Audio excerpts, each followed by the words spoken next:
the wires, it's November. Watered up and turned off at the source. Slipped inside of the shoes that brought to walking. Pointed east, dreamt the painted horse.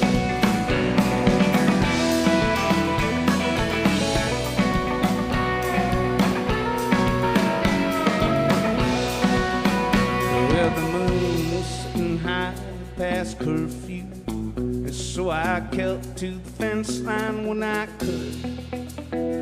Then a light fluttered down around upon me, and so I prayed, knowing I'd be gone for good.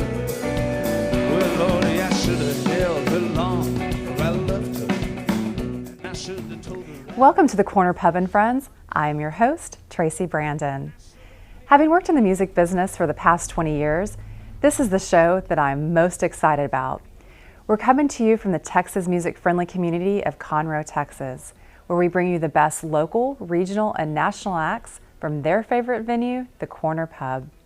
In addition to the live music from the Corner Pub stage, I will take you backstage to meet the singers, songwriters, and musicians, and introduce you to interesting people and places that make Conroe such a vibrant community.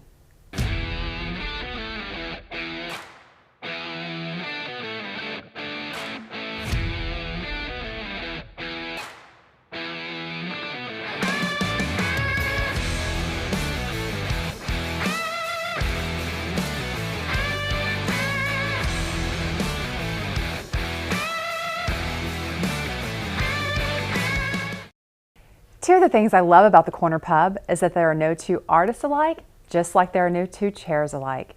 I always invite my guests to pick a chair and come up on stage for a little time to get up close and personal. Today's guest is Mason Langford with Folk Family Revival, and we're here to talk about his latest efforts, Electric Darling. Thanks for being with us, Mason. Problem. So Electric Darling was released on Splice Records, and John Evans produced it. So I feel like you can hear a lot of influences of John's throughout the album. So this was a concept album for Folk Family, the first one that you've done. And I really love the story behind it. So my interpretation of it is, so it's a middle-aged guy that kind of got entangled with a hot young thing, and they kind of go on a journey together, and depending on your interpretation, it doesn't really end that well, but it's a fun thing along the way. Yep. So can you tell me a little bit more about the album? Sure. Yeah, we wrote the album as a story to set up the two characters in Jimmy Pizzatola's song Freshwater, which is the first song on the album. There's an opening track before the song starts, so it'd be track 2, but it's the first song on the record. So the whole plan behind the record was to take Jimmy's song, which he told you is open to interpretation because he's not sure how they got there. So he told us the same thing. So we wanted to write the story of how those characters got to where they are in Freshwater. Right. Yeah. And so the writing process of this album, you basically rented a cabin in Idaho for a couple weeks, and kind of you and the band kind of sequestered yourself. How did that kind of come into play, and was that a real important part of the process? Yeah, we were actually playing at the Velvet Halls Dance Hall in Stanley, Idaho. And there's a cabin that they put you up in. It's called the Band Cabin. Very creative name. Yeah. Well, and we just asked if we could stay there for a couple of weeks while we were on tour to write an album. And they said yes, which was really cool. And we moved all of our gear in. I think we played when we play up there, we play for 3 nights in a row. So we played all 3 shows and then moved into the cabin and stayed there for 2 weeks, and sat down with notebook, the band, and wrote out Freshwater, and just kind of came up with, bullet points on the song, the lyric, the content of like how the story feels. He's in a desert. He's like on a journey. Talks about breaking down at a rest stop and deciding to put on his walking shoes and take off walking.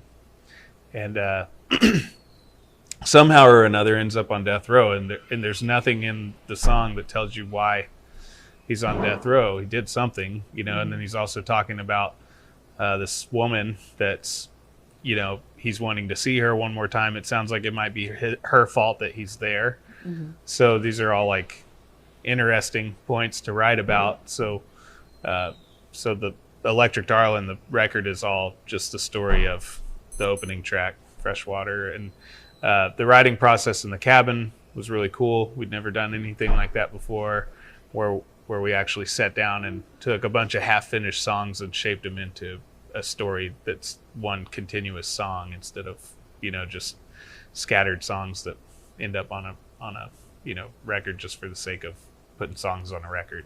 It's like an actual purpose-driven project. Right. It does come across as very purposeful, and what I love about it as well is the fluidity of the album and how one song leads into another. So I think y'all did a fantastic job with that. Thanks. So it's really awesome. So let's talk about, you mentioned Freshwater. Mm-hmm. So that was, you based the whole album around that song. And mm-hmm. Freshwater was written by Jimmy Pizzatola. Yes. And he's a good friend of both of ours. Mm-hmm. And so I did reach out to him about this song and kind of wanted to get his interpretation of it and tell me a little bit the background behind it and stuff. And he just said, I was just up late one night and I was listening to the radio and it just was there for me. It kind of came out and I wrote it in 20 minutes. Cool. Isn't that amazing? Yeah. It's such a, you base the whole yeah whole record around a song that was put together in a song about 20 minutes.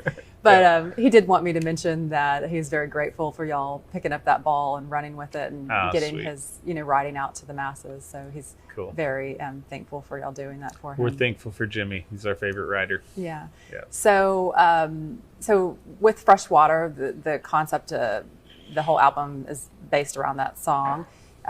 Do you have anything more that you want to, what's your interpretation of it, or you kind of just buy the record? Yeah. Right. Well, let's look at a live performance from it. Okay. So.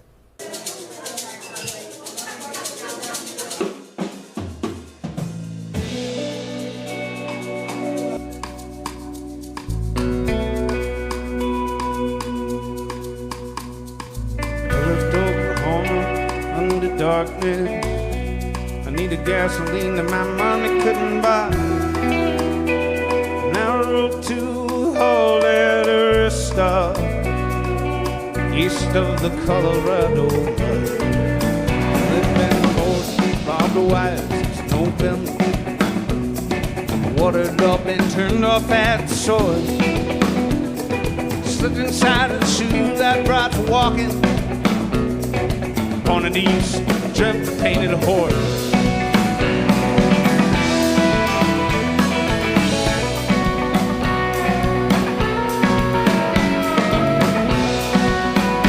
Well, the moon was sitting high past curfew, and so I kept to the fence line when I could. Then a light fluttered down around upon me, and so I prayed, knowing I'd be gone for good. Well, Lordy, I should have held her long, for I loved her, and I should have told her I was blessed that she was mine. And I should have paid heed to words of warning, and I should have got her safely to the other side. Well, give me water, fresh water I can swallow. Give me air, don't hurt my mouth to breathe. Give me one last call to my darling. All you stick the needles in me.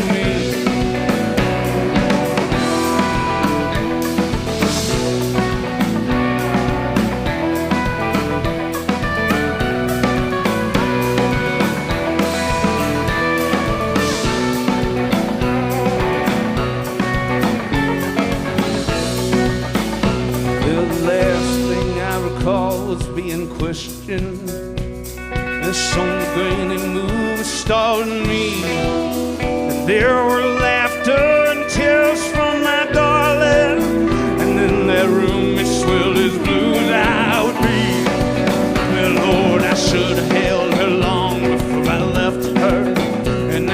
have told her I was blessed and she would mind.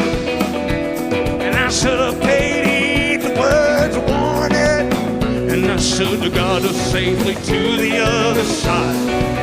Well, give me water, fresh water I can swallow, and give me air that don't hurt my mouth to breathe.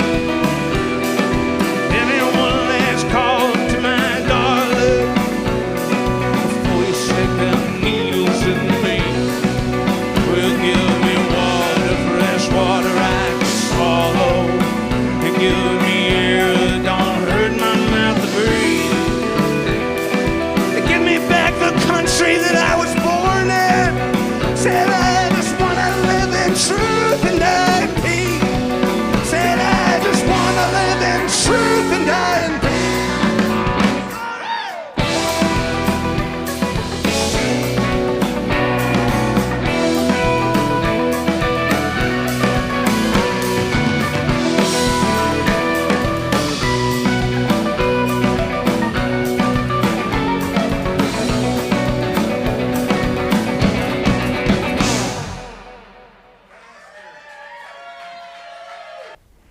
Sit tight, we'll be right back with The Corner Pub and Friends.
Wow, that was a really great performance. Thanks. So let's talk about Hecla Hill.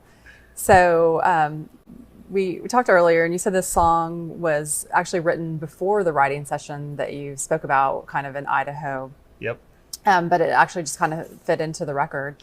So can you tell me about it? And it's Yeah. The cool thing about writing around Freshwater was that anything that we had finished, you kind of write around it too, which is nice to have the freedom to do that when, you know, with that process in mind. Hecla Hill is, it's a play on the whole Crossroads thing. Like, you know, bluesman goes to the crossroads, sells his soul to the devil. right. Well, Robert Johnson. Robert Yeah. Johnson, yep. And lots of other ones. It still makes appearances in current music like Hecla Hill. Right. But it's really just based off of, I was watching a documentary on like Nat Geo or something, and there's a volcano in Iceland called Mount Hecla. And this documentary was about that volcano, but then they went into the history of like ancient tribes, ancient civilizations that would like make sacrifices to this volcano, and it was supposed to be like a portal to the underworld, and some spirit, I guess the guy who guarded the gate there, would like grant them powers or whatever to master their craft. So I was like, man, this whole like devil at the crossroads thing goes back a lot further than you know, Mississippi and the Delta blues. Sure. And I just thought it was a cool idea to write the devil at the crossroads story, but from like a more ancient you know, history or past or whatever. And the way it fits into the concept of the record is that, you know, the guy in the story is kind of going through this whole crossroads conflict thing with this girl, you know, like this temptress, like Jezebel spirit Right. kind of thing. So he's like chasing her and making these decisions that's ultimately supposed to make his life better. You know, maybe it's just a midlife crisis, or maybe it's like a serious, like life-changing Sure. event. But you know, she's like his devil at the crossroads. So that's the way we were able to spin it in the story without like deviating too far from it. And also, you know, there's something to be said for just like personal things in music, even in a concept record. You have to be able to relate to it, and other people that are listening have to be able to relate to it. So there's room for like writing, you know, you're writing about these two characters, but you have to like put some self-influence into it and like try to connect with it once in a while. And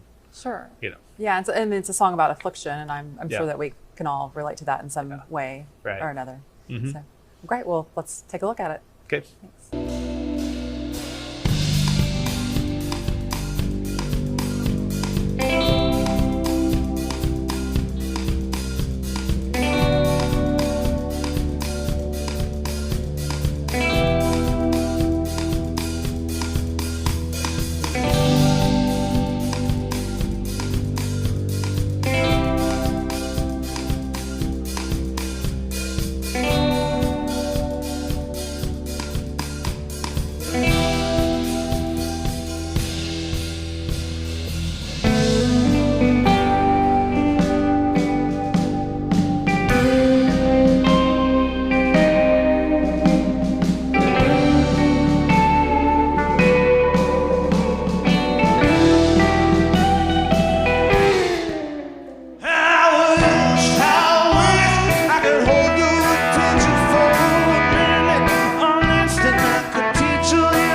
Stick around. We'll be right back with The Corner Pub and Friends.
Another great performance. So Easy to Love is a kind of the most rock and roll song on this album. So kind of Likely, yep. Right. It's right. It's a kind of a rock and roll story. The girl Yeah. kind of, I mean, I know we want to leave it up to interpretation, but kind of the girl kind of gets strung out on drugs a little bit, and he feels a little bad about it because he kind of got her into it in a sense. But Yeah, nailed it. yeah, but at the same time, it's quite interesting because in her drugged state, he kind of feels that she's really easy to get along with, and easy to love is kind of that basically the song. Tell me more about it.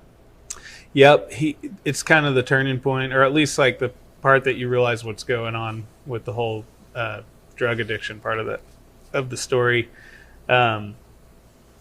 So yeah, she's like, you know, I guess taking his prescription medication, whatever it is, and obviously having a problem with it. Maybe it's leading to, like, you know, other drugs or whatever.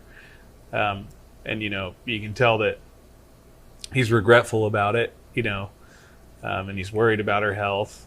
But then again, she's easy to love when she's on the stuff, Right. you know. So it's kind of just like, at face value, it's just a rock and roll song about a girl that's on drugs. But within the story of the whole record, it's like an important part of the story, you know, of you know, her demise, kind of her downfall, and you know, it goes into this like big trippy long ending that feels just really kind of like cringe inducing, you know, like Right. lots of weird distortions and stuff happening, and then it drags on further than it feels like it should. So it's kind of feels like an overdose a little bit, I guess, which is ultimately maybe what ends up happening. So Maybe. a little foreshadowing. Yep. Yeah, yeah. Yep. Okay, well, let's look at this performance.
She's on the stuff.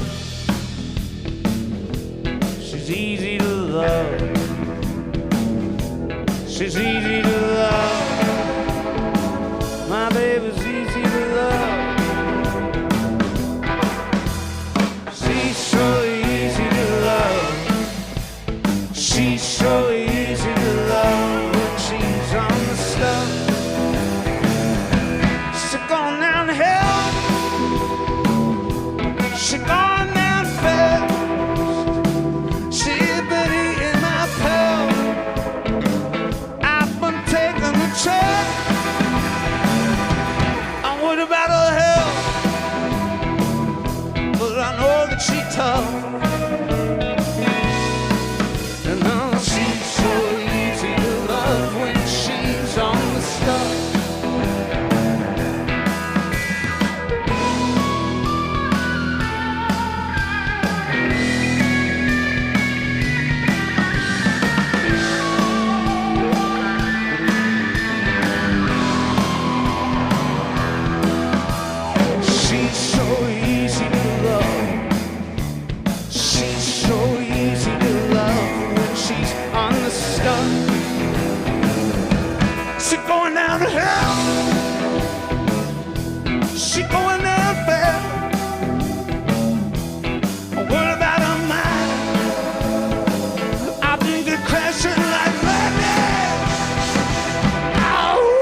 She's easy to love. My baby's easy to love.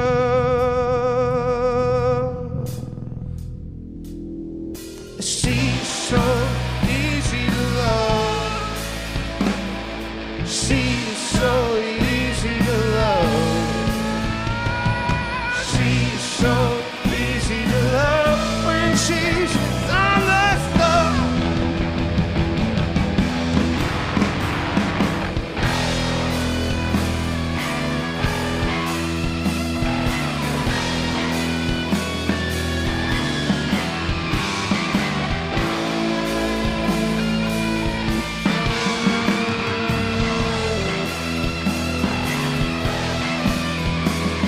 She's so easy to love.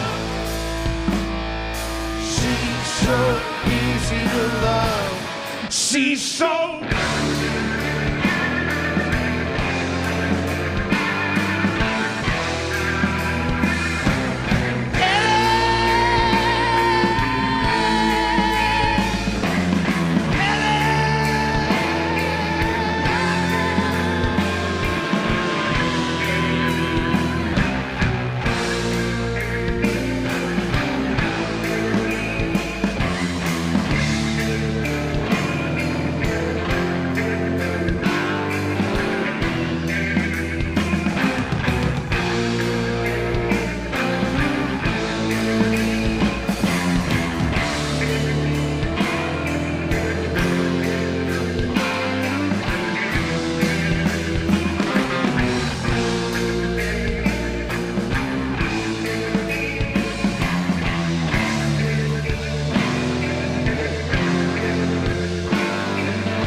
Stick around, we'll be right back with The Corner Pub and Friends.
So, Sing Your Praise. This song is kind of, it's, I guess, a love song in a little way. It's really more of, I guess, an obsession from the gentleman's, the gentleman's perspective. He's, if you want to call him that. right. He's in prison at this point in the album, and so she kind of stops visiting him, and now he's kind of lovesick over that. And Yep. And so, tell me more about the song. Yeah, he. So somewhere in the story, this is the the reason why he's on death row. He ends up killing someone for this girl, and whether or not she asked him to, or he just needed to because it needed to happen, or whatever. One way or another, he ends up in prison on death row, and she's out, living her life high on pills and, I'm sure having her own struggles anyway, but doesn't need this guy anymore. Doesn't need anything to do with him. He's kind of served his purpose in her life, and now he's like rotting away in jail, and still obsessed with her, wondering when she's going to come back and save him, maybe like return the favor or whatever. And it's not happening, and he's angry about it. And you can hear all these things in the love song, and Sing Your Praise. And what's cool about it is it's not a typical love song. Again, at face value, it feels like its own standalone song, and it's not like just the typical, cliches of like I love you and you're pretty and all this sunshining and stuff. It's like he's obsessed with her, and he's like worshiping her, and get into the nitty gritties of a dysfunctional relationship, Sure. And anyway, so I think it's kind of starting to lead up to where the story's really going, as far as the way that the story ends of the pro and the con. And again, maybe we leave it open-ended for interpretation from what the listener wants to think of what happens. Yeah, that's great. Well, let's give them a chance to listen to it. Okay. Right here. Honey, well, you've been so long. Tell me, honey, well, you've been so long.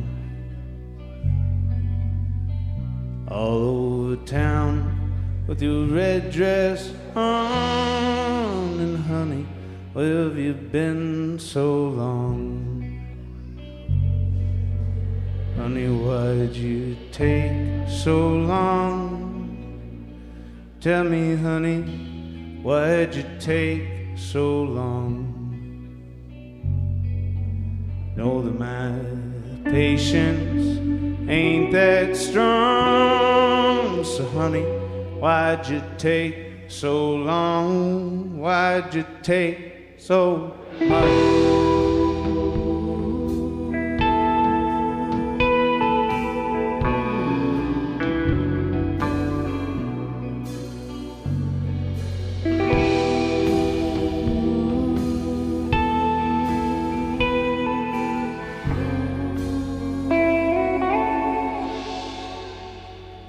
All I wanna do is sing your praise, little darling. All I wanna do is sing your praise.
Change my way. All I need is time, and I know I can work it out a little every day. All I need is grace of faith and forgiveness. I could sing your praise, well, hallelujah. All I wanna do is sing your praise, a little darling. All I wanna do is sing your praise. That's all I do.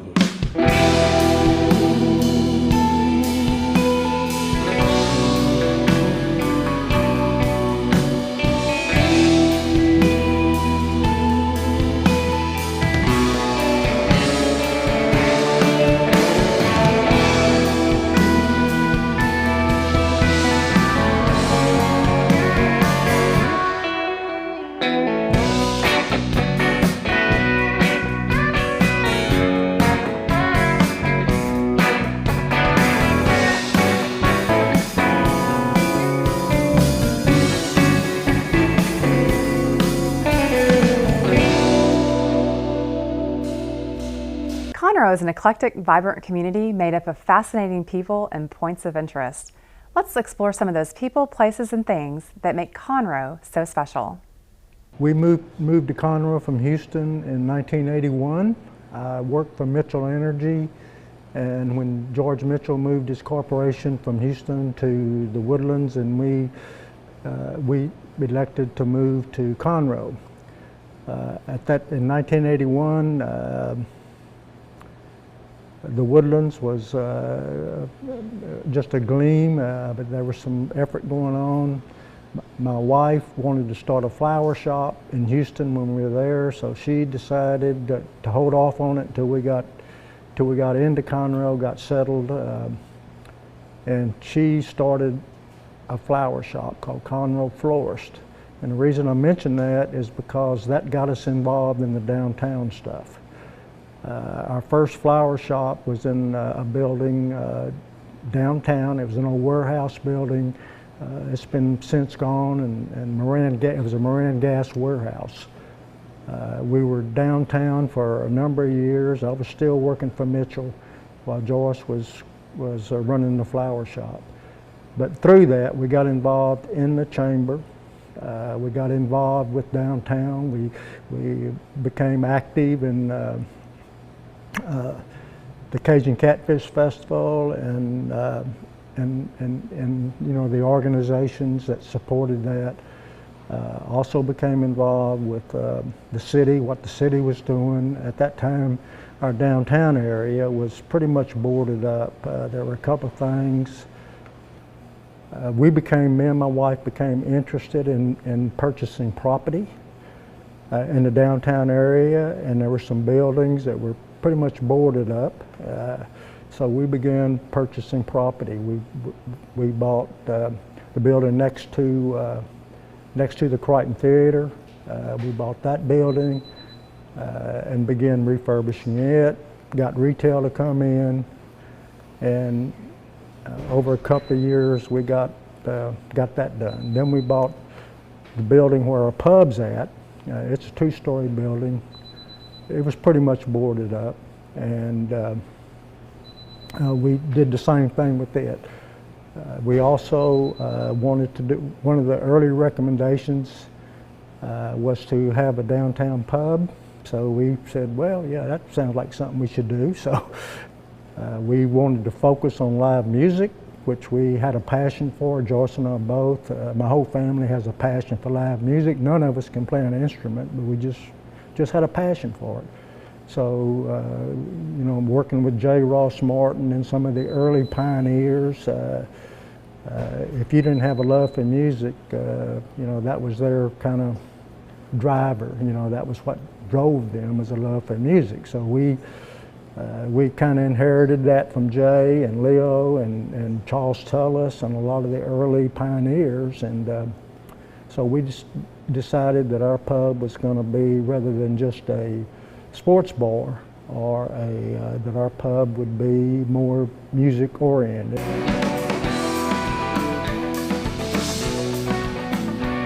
So everybody kind of experienced something that we've never experienced before in 2020 with kind of the pandemic.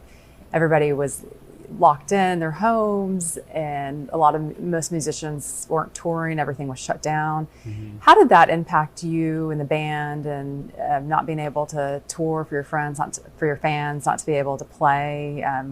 How did that impact your thoughts and your creative process in general? Yeah, I'm sure it was a little bit the same for everybody. You know, I mean, businesses all over the place shutting down and not knowing what to do. You know, it's devastating for a lot of people. For me personally, it was kind of a nice time to like not be playing music. I think I've been playing music consistently since I was maybe like 12 years old, you know. Right. And you know, my brothers and I starting playing music with my dad a long time ago, and then just never really stopped, you know. I mean, obviously a few days here and there, like not playing or whatever, but this, like, I think I probably didn't pick up a guitar for maybe a month at some point, you know. Wow. And to the point where when I did pick up all my guitars, all the strings were all dirty and needed changed. And I don't know, it's kind of nice. I was able to finish a song that I've, you know, a lot of people I know like wrote a lot of songs during the pandemic, and I didn't. I finished writing one song that I've been trying to write for a long time, and it kind of wraps up my whole experience and thought process on the whole pandemic and everything that was happening politically and everything that was happening personally with me in my life. So it was a nice time to do that. Obviously, for the band as like the business side of the band, it was a struggle. You know, like, you know, we're always hanging on by a thread anyway. You know, Right. and then like trying to keep our van insured and our website open and our insurance on and things like that. We had to get pretty creative on how to make any money when you can't do anything except for maybe play into a computer screen or whatever, Right. which I'm not real into anyway. The whole like laptop microphone thing just doesn't sound cool, you know. But I don't know. It was good and bad. I'm an optimist, though. I think I look for the good in everything, and just found other things to do and organize my thoughts and got my life together. Maybe taking time not touring to do things that have finish up some projects that were on the back burner or whatever. But all in all, I don't feel like I lost as much as other people. That's great. Sounds like you really made the most of it. Yeah, I did, for sure. That's great. Now, you've had a long-standing relationship with the Corner Pub. You not necessarily cut your teeth here. I know that you and your brothers were playing in the church and everything. You've been playing basically your whole life. Mm-hmm. But you have a really special relationship with the pub. You've been playing here for many years, and it's, you know, kind of one of your home base venues. Tell me about your relationship with the pub and Rodney at Pool and Leanne. Okay. Yeah, I think if there's a bar that or a venue that me or Folk Family Revival or anybody in my immediate circle would be synonymous with, it would be the Corner Pub. This is where I like to hang out. This is where I like to drink and listen to music. And I live real close to here, but moving to Conroe, the decision was heavily based on the Corner Pub, you know. Right. Rodney and Joyce and Leanne, their whole family is awesome. The support for the music community in Conroe from them is special, you know, and goes a long way for us. I think I've been playing here. I think we played our first show here in 2011, Okay. and I think Joyce and I were off to a rough start because we were playing loud during a wine tasting, you know. But we're pretty good friends now, really good friends. Rodney and I work together closely on music festival camp. We support music festivals and bring Conroe musicians to music festivals, and that's your Zen City nonprofit project. So Yep. let's tell the folks a little bit about that. Zen City is a camp. It really only works at camping festivals like Old Settlers and Kerrville and Utopia and River Retreat and River Revival. These are festivals that are typically in the hill country, on a river, or close to water, and the bands are bands that, you know, you might see on a stage here in Conroe or a main stage at, you know, some of the biggest festivals you've been to. And usually the people that run the festival, they're all living there. They're camping in RVs or whatever. And then along with that, they offer camping to the public who have a ticket or don't have a ticket. And our job as Zen City is we have a literal village full of people that are from Conroe and Houston and Austin, but mostly from Conroe. And we plan around these festivals all year. It's a ton of work and it's a ton of planning. And we go to these festivals as a group. We show up a day early. We set up our village. We have a kitchen. We have a small stage. And in the case of Old Settlers Music Festival, the campground stage, which is a huge stage, is actually called the Corner Pub stage. Okay. And we run this operation that provides late night entertainment for when main stage is done. We're an official stage through the festival where we host artists that maybe are on their way to being a main stage artist, or sometimes a main stage artist will come and do an acoustic performance one-on-one in our camp. Yeah. So that's what we offer as far as, you know, face value goes, is that we're a main staple of the festival whenever the main festival is shut down. We offer something to do within the campground, and we hand out beer and, you know, have a bar. We don't sell it because of TABC purposes, right. But we have plenty and hand it out. We can feed people, and you know, so it's great community. People love being around there.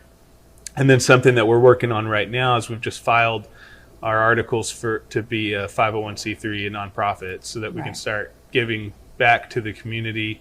We've already chose the Houston Music Foundation, which is Mark Austin's foundation. Yeah. That's who we're supporting through our donations. That's the first one. We hope to do plenty more.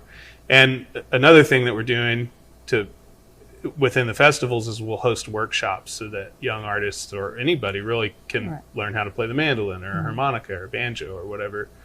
And it also gives us a nice looking space for radio shows to broadcast out from under our tent at music festivals. So that's Rodney and I and a group here from Conroe, Kayla Doyle and Larissa and Adam. Adam helps with production on this show. We and Doc, we all, and then just a whole extended family of, I could name, you know, 20, there's 30 people, there's a lot of people involved that live that around make this here happen. that really do a ton of the work at the festivals, and who we rely heavily on, and most of them are musicians and have their own projects. I'll plug our website. Our website is yourzencity.com, and if you go on there, you can see what all the venues are doing around town, and then also we feature artists. If you're an artist and you want to be involved, just send us your stuff, and we tell people about your band and where you're playing. So it's a nice landing page for just the community in general. If you're wondering what everyone's doing, you can go to our website. That's right. That's a really great way to give back to the music community. Yeah. So tell me, so Conroe has been really supportive of your music. How can we be more supportive of what Folk Family's doing, what other musicians from Conroe are doing? Yeah, I'd say the main thing, it sounds very stale, but going on the internet and sharing what we're doing, you know, like Facebook and Instagram. If you like a song, or if you like our page or just a post, just share it with people, tell people about us, let people know that once the pandemic's over, like, that live music is back. Right. And go to shows, buy tickets, buy records, buy merchandise, and just the main thing is just, you know, preach the gospel of music. Just tell people about music all the time, and spend time caring about live music. Find your favorite bands and talk about them. Right. That's great. Yeah. Thanks so much for joining us today. I really enjoyed watching your performances and learning more about what's behind your music. Appreciate you being with us. Thanks. Thanks again for joining us at the Corner Pub and Friends, where we explore the music we love, the artists who make it, and the stories behind it. Tune in for our next episode.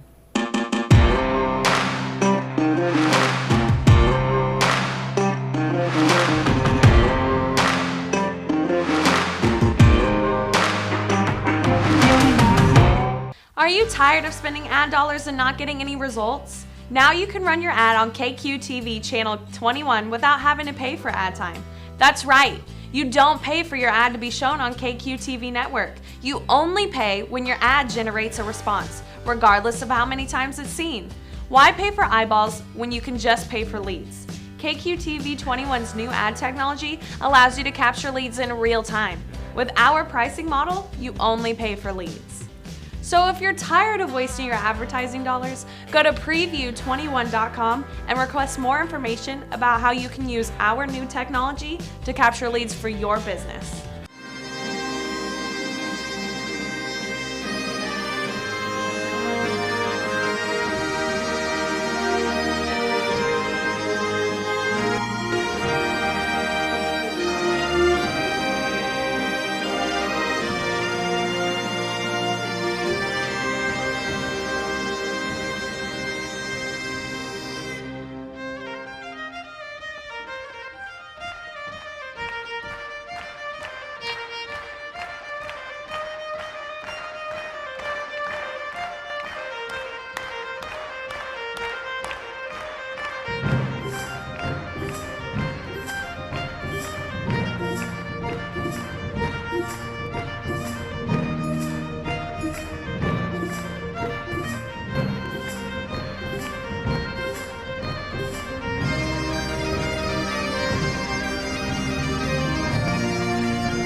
Thanks again for joining us at the Corner Pub and Friends, where we explore the music we love, the artists who make it, and the stories behind it.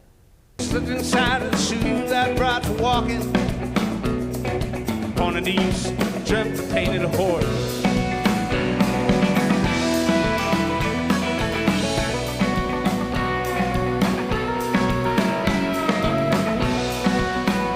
Well, the moon was sitting high past curfew, and so I kept to the fence line when I could. Then a light fluttered down around upon me, and so I prayed, knowing I'd be gone for good. Well, Lordy, I should have held her long, for I loved her, and I should have told her I was blessed, that she was mine. And I should have paid heed to words of warning, and I should have got her safely to the other side. Well, give me water, fresh water I can swallow. Give me air that don't hurt my mouth to breathe. Anyone last call to my darling, oh, you stick the needles in me.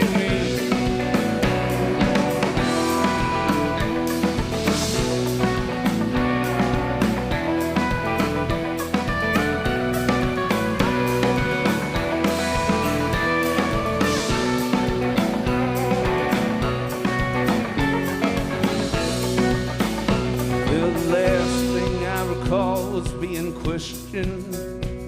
This song grainy move starting me, and there were laughter and tears from my darling, and in that room it swelled as blue as I would be. Well, Lord, I should have held her long before I left her, and I should have told her I was blessed that she was mine, and I should have paid heed to words of warning, and I should have got her safely to the other side. Well, give me water, fresh water I can swallow, and give me air that don't hurt my mouth to breathe. Anyone that's called to my darling, before you stick them needles in me. Well, give me water, fresh water I can swallow, and give me air that don't hurt my mouth to breathe. Give me back the country that I was born in. Said I just wanna live in truth and die in peace. Said I just wanna live in truth and die